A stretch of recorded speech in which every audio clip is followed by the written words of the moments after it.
This video was brought to you by Stormberg, a route planner, MisterGreen, Kempower and Marcus Bil. Yo, what's up? In this video I'm going to show you guys the charging curve of the Volkswagen ID5 GTX. So it has increased charging speed compared to before. Let's just roll the tape. So to the left there you see that we started with around 30 degrees Celsius. This is near perfect charging condition, and this number of amps seems to be 470 roughly, and then as the voltage goes up then suddenly we get 175 kilowatts. So wow, really impressive, 175 kilowatt until 20%, and then they start throttling, and compared to before, you see before we managed to get 125 kilowatt, but that was about a year ago, and then it starts throttling a little bit, slightly slower. I also include Model Y, by the way, and then why performance? Well, because the old record I have, a recording of Model Y, was with a smaller 70 kilowatt hour net capacity, but this one is 74, so that's more relevant right now. And because eventually, actually, if I had the opportunity, I can then record the Model Y long range, which will also have the 74 kilowatt hour battery, just like this one.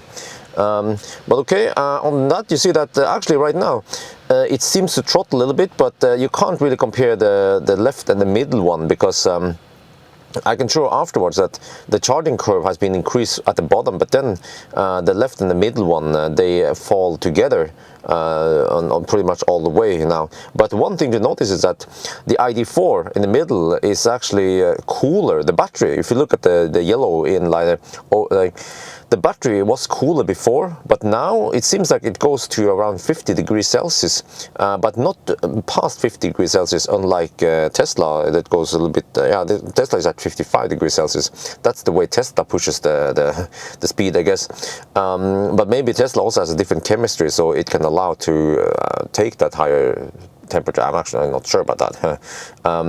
But okay, so not much to show you, except for that there is one interesting thing I noticed with the ID5. Oh, by the way, 7.4 kilowatt for cooling. Yeah, I think that's correct. I'm not sure if there is a misreporting on that value, but so that's some massive cooling for cooling the battery. You can see that the battery inlet is 11 degrees Celsius, so it's now actively cooling the battery, trying to keep it not beyond 50 degrees Celsius.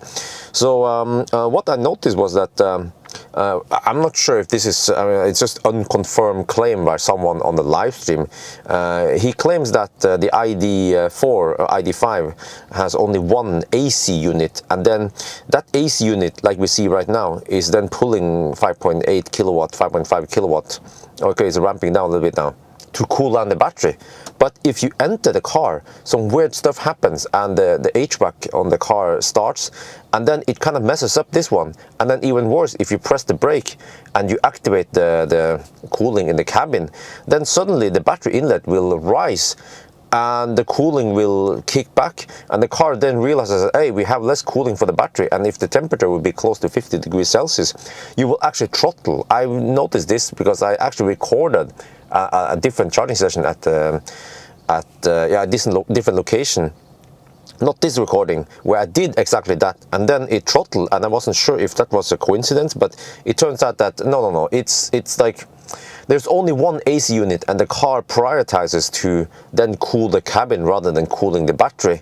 So you just have to notice that one way to avoid this is that before you fast charge, in case you know that you will be in the car or exit the car, you should turn off HVAC before you stop the car, before you plug in. Then it won't mess it up too much, but it still messes it up at some extent, because when you exit the car, there's something weird going on, and then the AC compressor will temporarily disable or shut down and then start up again, and the battery inlet will not stay low, it will rise a little bit and then go low again. So yeah, but okay, towards the end now, not much is going on. I will just show you guys the charging screen here. So you see that the Model Y is going quite fast in the beginning now, but then towards the end, the German cars, they have a slightly flatter curve, but that head start that the Model Y had, it's actually impossible for the ID5 to catch. You can actually see on the usable remaining, that purple box on the bottom, that the Tesla was always ahead of the ID5 all the time now until 90%. So yes, that's it, we're done. The UN. And now we look at the data. So you see here we have the ID4 I recorded last year, and then we have the ID5 GTX. By the way, the ID5 GTX has a different battery than the ID5 rear-wheel drive, ID5 Pro. So you see here that we get 175 kilowatt. It goes a little bit slower in the beginning because, like I mentioned, the cap is at 470 amp, and then as the voltage ramps up, then it hits the other cap, which is 175 kilowatt, before it starts throttling a little bit here at 20%. So that's decent.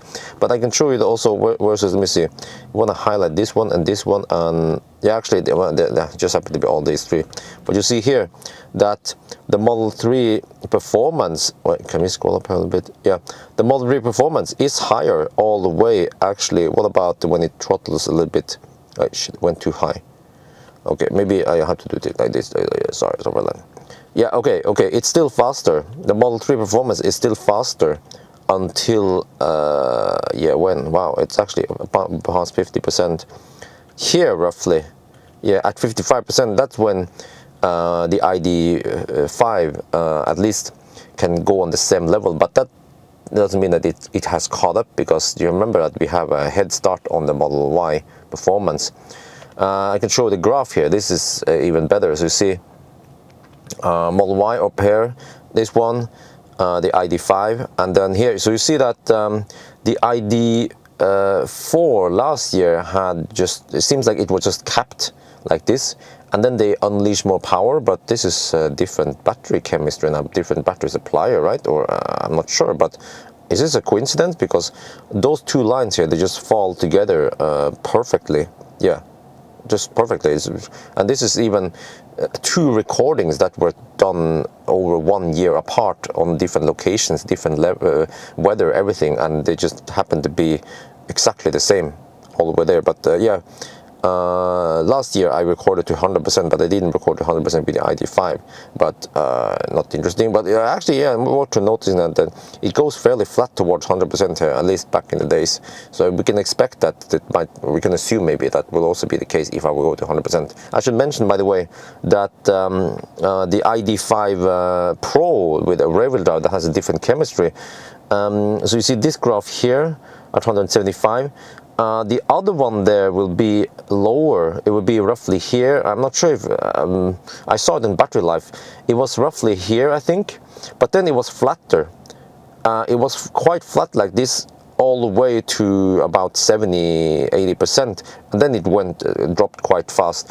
Which means that which battery charges fastest? Well, if you only go to around 50%, then this green line here, or the ID5 GTX, will charge faster. But past that point, then the other battery will charge faster. So it depends what you need. Do you need to only go to 50%, or do you go to 80%, 90% more often? But what I can tell you is that when I did 1,000 kilometer challenge, it turns out that because of limitations in the Ioniq charging network, like we have to drive, first we had to drive 250 kilometers roughly, but then we only needed to drive 107 kilometers from Spekerød to Varberg.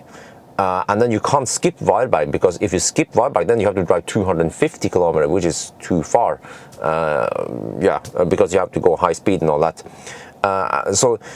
And then after Varberg, then we had to go 150 kilometers to Helsingborg. So what I'm saying is that the distances we have to drive if we want to jump between Ioniq chargers is that for the case here, I'm going to show you during 1,000 kilometer challenge, I arrived at Spekerød with, I don't remember, 12% or something, and then I charged to only 39%. So I was riding on this nice wave here, and then at Varberg I did charge it to almost 60%. So at that point, yes, the Pro battery, the rear-wheel drive, would be faster. But and also at the next charging session, I also went for 62% at that one. But then back at Varberg, then I again went to, well, I should have gone to 40% and 39%, but I was a little bit slow because I charged, I was filming, so I charged 45%, but even 40% would have been plenty. And then the last one I went for 45% or something. So what I'm saying is that in many cases, if you are in a rush, then you can actually ride it and charge to only around 45-50%, and then you will actually arrive fast, very fast, actually impressively fast. So I think the bottom line is that whichever battery you get, whether it's the GTX battery that has the high peak, faster throttle, or the more e-tron flatter curve, it shouldn't matter too much, because well, unless you charge to 90%, 100% every time. But for more real world case, you go to 50-60%, and the ID5 has really good range, so you can actually do it like Tesla. You can actually charge to only 50%, 60%, and then travel far enough to not be able to, so that you don't have to charge that often. Yeah. So anyway, I think that's going to be it for now. I hope you guys enjoyed the video. As always, thank you for watching, and talk to you later.